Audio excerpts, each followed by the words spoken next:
traders at UBA said there have been minimal activities at the fixed income market this week, but they expect more activities next week as the Debt Management Office plans a bond auction valued at 225 billion naira on Monday. Ifeoma Onyejekwe, fixed income trader at UBA, joins me to discuss this. Ifeoma, thank you so much for joining us today. Let's just have you quickly wrap up activities for us today. How did market action play out?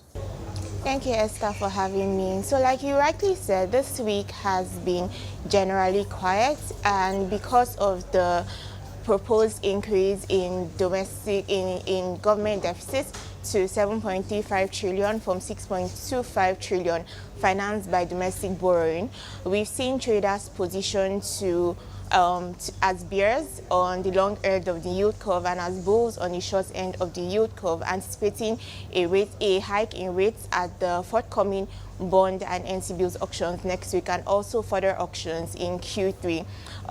Next week, we expect a flurry of activities. There would be a bond auction. The DMO has offered 225 billion away from their usual 25 billion. So the 2025 and the 2042 bonds are reopening bonds, and then there is a new issue of the 2032 bond. On Wednesday next week, there will also be an NTB auction where 120.97 billion is expected to be rolled over. We expect FAC allocation payments to come in next week, and there will also be an FX retail auction next week.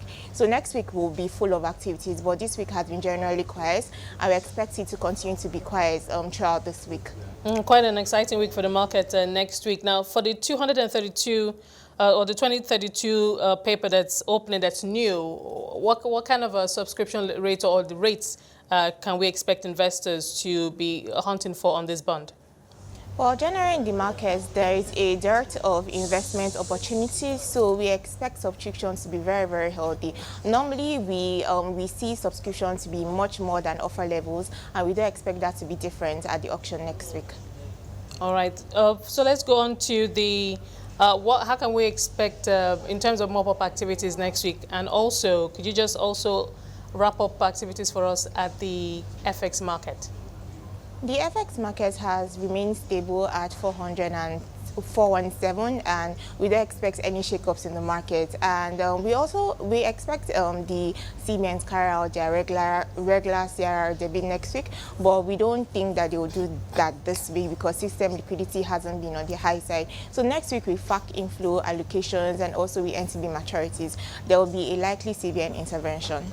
With excuse me, with investors positioning on, of course, expected increase in borrowing by the fiscal authorities, what kind of impact could this potentially have on the corporate bond market in terms of pricing, benchmarked against the FGN bonds, etc.? What can we expect? Yeah, investors will definitely demand a higher compensation for their investments. In the past, we've seen, where the DMO has the upper hand with the low issue of their bonds and T-bills. Well, now we've seen that it's not desperation, but we've seen that, with the deficits on hand, that the government wants to borrow more, and then with more borrowings from domestic market, investors will definitely hope to be compensated more. So we expect a hike in rates at forthcoming options, both in next week and then in Q3.